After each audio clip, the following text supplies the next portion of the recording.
Hello, നമ്മൾ ഇന്നത്തെ chapter reproduction in animals എന്നാണ്. 8th സ്റ്റാൻഡേർഡ് CBSE ബേസ് ചെയ്തിട്ടാണ് ഈ വീഡിയോ ചെയ്യുന്നത്.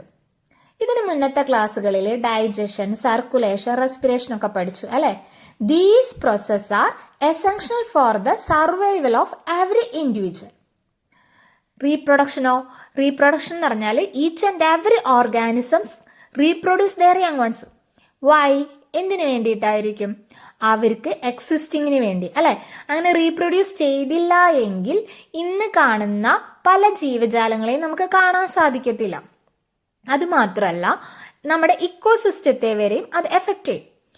അത് നമ്മുടെ നെക്സ്റ്റ് ജനറേഷൻ, അതായത് ഓരോ ജീവജാലങ്ങളുടെയും നെക്സ്റ്റ് ജനറേഷൻ ഉണ്ടാക്കാൻ വേണ്ടിയിട്ട്, അവരുടെ സ്പീഷീസിനെ നിലനിർത്താൻ വേണ്ടിയിട്ടുമാണ് എന്ത് ചെയ്യുന്നത്? ഓരോ ഓർഗാനിസവും റീപ്രൊഡ്യൂസ് ചെയ്യുന്നത്. നമുക്ക് എങ്ങനെ എഴുതാം? Reproduction is fundamental biological process by which existing living organisms produce new similar individuals. It essential for continuation of a species. Reproduction രണ്ട് തരത്തിലാണുള്ളത്. ഏതൊക്കെയാ? സെക്ഷൽ റീപ്രൊഡക്ഷനും അസെക്ഷൽ റീപ്രൊഡക്ഷനും. എന്താണ് സെക്ഷൽ റീപ്രൊഡക്ഷൻ? സെക്ഷൽ റീപ്രൊഡക്ഷൻ എന്ന് പറഞ്ഞാൽ യൂണിയൻ ഓഫ് ടു ഗാമേറ്റ്സ് ആണ്.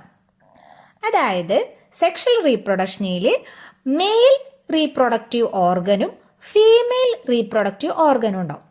ഈ മെയിൽ റീപ്രൊഡക്റ്റീവ് ഓർഗൻ മെയിൽ ഗാമേറ്റ്സിനെയും ഫീമെയിൽ റീപ്രൊഡക്റ്റീവ് ഓർഗൻ ഫീമെയിൽ ഗാമേറ്റ്സിനെയും പ്രൊഡ്യൂസ് ചെയ്യും. മനസ്സിലായോ? അവ തമ്മിലുള്ള ഫ്യൂഷൻ അവിടെ ഉണ്ടാവും. അതേ സ്ഥാനത്ത് സെക്ഷൽ റീപ്രൊഡക്ഷൻ എന്ന് പറയുമ്പോൾ എന്താ? സെക്ഷൽ റീപ്രൊഡക്ഷനിൽ 2 ഗാമേറ്റ്സ് ഉണ്ട്. അപ്പൊ സെക്ഷലിൽ എന്തായിരിക്കും? സിംഗിൾ ഗാമേറ്റ്സ് ആയിരിക്കും അല്ലെ? ഓൺലി 1 പാരന്റ് ആയിരിക്കും അതിൽ ഇൻവോൾവ് ചെയ്യുന്നത്. അതാണ് അവ തമ്മിലുള്ള മെയിൻ ആയിട്ടുള്ള ഒരു ഡിഫറൻസ്. സെക്ഷൽ റീപ്രൊഡക്ഷൻ എന്ന് പറഞ്ഞാൽ നമുക്ക് എങ്ങനെ എഴുതാപ്പോ? Union of 2 gametes. Typically a male ഗാമേറ്റ്സിനെ നമുക്ക് സ്പേം എന്ന് പറയാം. ആൻഡ് ഫീമെയിൽ ഗാമേറ്റ്സിനെ പറയുന്ന പേരാണ് egg or ovum. These gametes fuse to form zygote. Sexual reproduction is union of 2 gametes, typically a male gamete and female gamete. These gametes fuse to form zygote. ഇതാണ് sexual reproduction എന്ന് പറയുന്നത്. Asexual റീപ്രൊഡക്ഷനോ? This type of reproduction in which only a single parent is involved. The new individuals produced are genetically and physically identical to each other. ഇന്നത്തെ 6ാം ക്ലാസ്സിലൊക്കെ നമ്മൾ എന്ത് പഠിച്ചിട്ടുണ്ട്? Flowering പ്ലാന്റ്സിൻ്റെ pollination പഠിച്ചിട്ടുണ്ട് അല്ലേ? പോളിനേഷൻ കഴിഞ്ഞിട്ടാണ് എന്തുണ്ടാവുന്നത്? സീഡ് ഉണ്ടായി ഒരു പുതിയ ഒരു ചെടി അവിടെ ഡെവലപ്പ് ചെയ്യണതിനെ കുറിച്ചൊക്കെ പഠിച്ചിട്ടുണ്ട്. അപ്പം നമ്മുടെ സെക്ഷൽ റീപ്രൊഡക്ഷൻ തന്നെയാണ് അവിടെ നടക്കുന്നത്. സെക്ഷൽ അല്ല. അവിടെ എന്തുണ്ട്? 2 ഗാമേറ്റ്സ് ഉണ്ട് അല്ലേ? 2 റീപ്രൊഡക്റ്റീവ് പാർട്സ് ഉണ്ട്, അല്ലെങ്കിൽ ഓർഗൻസ് അവിടെ ഉണ്ട്. എന്നിട്ട് ഫ്യൂഷൻ നടന്നിട്ടാണ് അവിടെ ഒരു പുതിയ ചെടി അവിടെ രൂപപ്പെടുന്നത്. അപ്പോൾ പ്ലാന്റ്സിലും എന്ത് നടക്കുന്നുണ്ട്? സെക്ഷൽ റീപ്രൊഡക്ഷൻ ഉണ്ട്. നമ്മൾ ആനിമൽസിൽ മാത്രമല്ല. ഇപ്പോൾ ഇതിൽ മെയിൽ റീപ്രൊഡക്റ്റീവ് ഓർഗൻ എന്ത് ചെയ്യും? സ്പേംസ് പ്രൊഡ്യൂസ് ചെയ്യും. മെയിൽ ഗാമേറ്റ്സിനെയാണ് നമ്മൾ എന്തെന്ന് പറയുക? സ്പേം എന്ന് പറയാം. ഫീമെയിൽ റീപ്രൊഡക്റ്റീവ് ഓർഗൻ പ്രൊഡ്യൂസ് ചെയ്യുന്നതാണ് എന്ത്? Female gametes. അതിനെയാണ് നമ്മൾക്ക് എന്തെന്ന് പറയാം? Egg or ovum. ഈ സ്പേമും, അതായത് മെയിൽ ഗാമേറ്റ്സും ഫീമെയിൽ ഗാമേറ്റും ഫ്യൂസ് ചെയ്തിട്ട് എന്തുണ്ടാവും? സൈഗോട്ട് ഡെവലപ്പ് ചെയ്യും. എഗ്ഗും സ്പേമും ഫ്യൂസ് ചെയ്ത് സൈഗോട്ട് ഡെവലപ്പ് ചെയ്യും. സൈഗോട്ട് ഉണ്ടാവും. ഈ സൈഗോട്ടാണ് എന്ത് ചെയ്യുന്നത്? ന്യൂ ഇൻഡിവിജ്വൽ ആയിട്ട് മാറുന്നത്.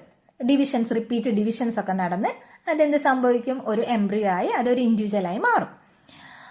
ഈ ഒരു പ്രോസസ്സിന്, അതായത് എഗ്ഗും സ്പേമും അല്ലെങ്കിൽ മെയിൽ ഗാമേറ്റ്സും ഫീമെയിൽ ഗാമേറ്റ്സും ഫ്യൂസ് ചെയ്ത് ഒരു സൈഗോട്ട് ഉണ്ടാകുന്ന പ്രോസസ്സിനെയാണ് നമ്മൾ എന്തെന്ന് പറയാ? ഫെർട്ടിലൈസേഷൻ എന്ന് പറയാം. സൈഗോട്ട് എന്താന്ന് മനസ്സിലായില്ലേ? അതായത് ഫീമെയിൽ റീപ്രൊഡക്റ്റീവ് ഓർഗൻ ഫീമെയിൽ ഗാമേറ്റ്സിനെ പ്രൊഡ്യൂസ് ചെയ്യും. ആ ഫീമെയിൽ ഗാമേറ്റ്സിനെയാണ് നമ്മൾ എഗ് ഓർ ഓവം എന്ന് പറയാം. മെയിൽ റീപ്രൊഡക്റ്റീവ് ഓർഗൻ മെയിൽ ഗാമേറ്റ്സിനെ പ്രൊഡ്യൂസ് ചെയ്യും. അതിനെയാണ് നമ്മൾ എന്തെന്ന് പറയാ, സ്പേം എന്ന് പറയാം. ഇത് ഫ്യൂസ് ചെയ്തിട്ടാണ് എന്ത് സംഭവിക്കുന്നത്, എന്തുണ്ടാവുന്നത്, സിംഗിൾ സെല്ലായിട്ടുള്ള സൈഗോട്ട് ഉണ്ടാവുന്നത്. സൈഗോട്ടിൽ നിന്നാണ് എംബ്രിയോ ഒക്കെ ഡെവലപ്പ് ചെയ്യുന്നത്. ഈ ഒരു പ്രോസസ്സിനെ, അതായത് ഫ്യൂഷൻ നടക്കുന്ന ആ പ്രോസസ്സിനെയാണ് നമ്മൾ എന്തെന്ന് പറയുന്നത്, ഫെർട്ടിലൈസേഷൻ എന്ന് പറയുന്നത്. സൈഗോട്ട് എന്താണെന്ന് ചോദിച്ചാൽ നമുക്ക് എങ്ങനെ എഴുതാം? Male reproductive organ produce male gametes. അതിനെന്താ പറയുക, മെയിൽ ഗാമേറ്റ്സിന് sperm. Female reproductive organ produce female gametes. അതിനെന്താ പറയുക, ovum or egg. The male gametes and female gametes fuse to form a single cell is called zygote. It is a single-celled fertilized egg that develop into a new embryo. Fusion of male and female gametes to form a zygote. The single-celled zygote is a single-celled fertilized egg that develops into a new embryo. ഒരു egg ഒരു സ്പേമുമായിട്ട് മാത്രമേ fusion നടക്കുള്ളൂ കേട്ടോ. നമ്മളിവിടെ reproduction എന്താന്ന് പറഞ്ഞു. Reproduction 2 തരമുണ്ട്. Sexual റീപ്രൊഡക്ഷനുണ്ട്, അസെക്ഷൽ റീപ്രൊഡക്ഷനുണ്ട്. സെക്ഷൽ റീപ്രൊഡക്ഷനിൽ 2 ഗാമേറ്റ്സ് ആണ് ഇൻവോൾവ് ചെയ്യുന്നത്. അസെക്ഷൽ റീപ്രൊഡക്ഷനിൽ ഓൺലി 1 സിംഗിൾ പാരൻസ് ആണ്, ഓൺലി 1 ഗാമേറ്റ്സ് ആണ് ഇൻവോൾവ് ചെയ്യുന്നത്. പിന്നെ നമ്മൾ പറഞ്ഞു സൈഗോട്ട്. സൈഗോട്ട് എങ്ങനെയാണ് ഡെവലപ്പ് ചെയ്യുന്നത്? 2 ഗാമേറ്റ്സ് ഫ്യൂഷൻ സംഭവിച്ചിട്ടാണ് സൈഗോട്ട് ഉണ്ടാവുന്നത്. അത് ഏതിലാണ് നടക്കുക? സെക്ഷൽ റീപ്രൊഡക്ഷന് മാത്രം നടക്കുന്ന കാര്യമാണ്. ആ ഫ്യൂഷൻ നടക്കുന്ന പ്രോസസ്സിനെയാണ് നമ്മൾ എന്തെന്ന് പറയുക, ഫെർട്ടിലൈസേഷൻ എന്ന് പറയുന്നത്. ഫ്യൂഷൻ ചെയ്തിട്ട് ഉണ്ടാവുന്നതാണ് എന്ത്? സൈഗോട്ട്. ഇത് തെറ്റിപ്പോവരുത്. അടുത്തതായിട്ട് നമ്മൾ പഠിക്കാൻ പോണ മെയിൽ റീപ്രൊഡക്റ്റീവ് ഓർഗൻ ആണ്. നമ്മളിവിടെ കൊടുത്തിട്ടുള്ളത് ഹ്യൂമൻ ബീയിങ്ങിൻ്റെ മെയിൽ റീപ്രൊഡക്റ്റീവ് ഓർഗൻ്റെ പിക്ചറാണ്. നിങ്ങൾക്ക് പഠിക്കാനുള്ളത് 3 പാർട്സേ ഉള്ളൂ ആകെ. ഏതൊക്കെയാത്? Pair of testis, 2 sperm duct and a penis.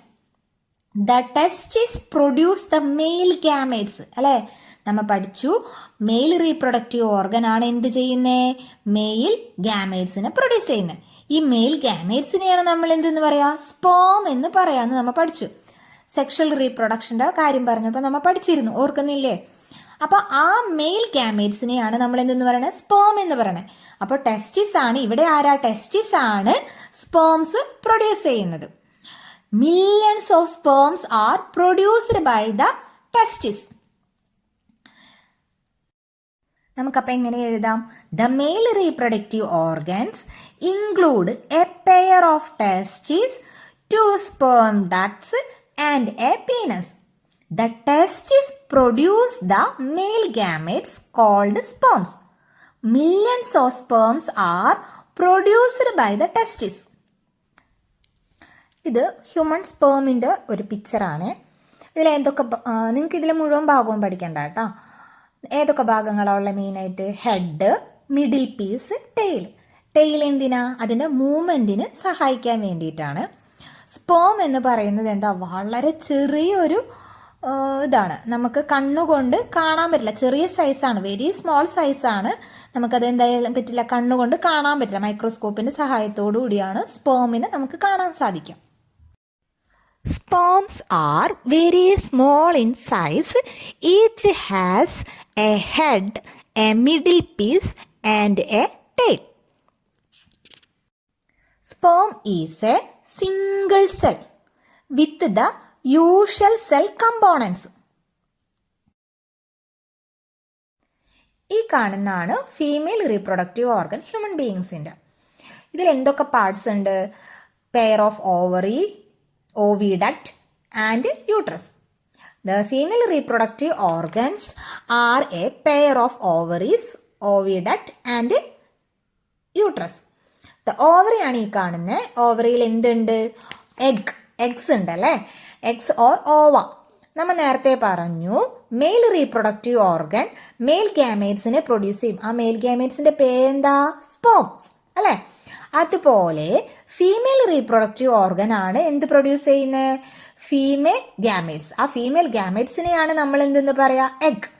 ഇപ്പം ഈ കാണുന്നതാണ് എന്ത്? Fallopian tubules. ഫെലോപ്പിയൻ ട്യൂബ്യൂൾസിനെ പറയുന്ന മറ്റൊരു പേരാണ് ഓവിഡക്റ്റ്. ഫെലോപ്പിയൻ ട്യൂബ്യൂൾസ് എന്നും പറയും, ഓവിഡക്ട്സ് എന്നും പറയും.